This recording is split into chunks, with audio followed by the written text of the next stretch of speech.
এয়া মই তৰা পিঠা বনাবলৈ লৈছোঁ। তৰা পিঠা বনাবলৈ প্ৰথমে পিঠাগুড়িখিনি ভালদৰে খুন্দি আনিলোঁ আৰু খুন্দি অনাৰ পিছত পানী দিছোঁ, পানী আৰু নিমখ অলপ দিছোঁ জোখমতে আৰু এইখিনি তৰাপাত কাটি আনি থৈছে দেউতাই ধুনীয়াকৈ, মায়ে ধুই ৰ'দত শুকুৱাই থৈছে পানীখিনি নিয়ৰ হোৱাকৈ।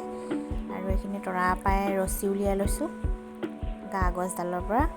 ৰছীখিনিয়ে এতিয়া কেনেকৈ কৰোঁ চাই থাককচোন। এইখিনি সানি হৈ গ'ল আৰু এনেকৈ পাতত দি এয়া মায়ে বান্ধিছে। এয়া ধুনীয়াকৈ এনেকৈ শুকুতাই বান্ধিছে আৰু পানী উতলাই থকা হৈছে, পানীখিনি উতলি আছে আৰু এইখিনি এনেকৈ বান্ধি হোৱাৰ লগে লগে পানীখিনিত দি দিম আৰু তৰা পিঠা হৈ যাব। একেবাৰে ইজি, আপোনালোকেও ঘৰত ধুনীয়াকৈ তৰা পিঠা বনাই খাব আৰু।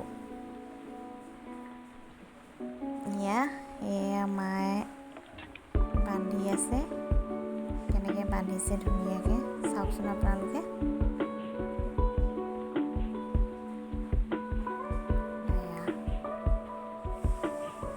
গোটেইখিনি বান্ধি হোৱাৰ লগে লগে গৰম পানীখিনিত দি দিম আৰু গৰম পানীখিনি দিয়াৰ পিছতে হৈছে নাই চাব লাগিব। এটা উলিয়াই আনি খুলি চাম আৰু খুলি চোৱাৰ পিছত যদি হৈছে তেতিয়া নমাই থৈ দিম। বেছি টাইম কৰিব নালাগে কাৰণ পানীটো উতলিয়ে আছে, অকল এইখিনি দিয়াৰ পিছত ভাল ধৰণে সিজিলেই হ'ল আৰু। এয়া বান্ধি হৈ গৈছে, এয়া হৈ গ'ল।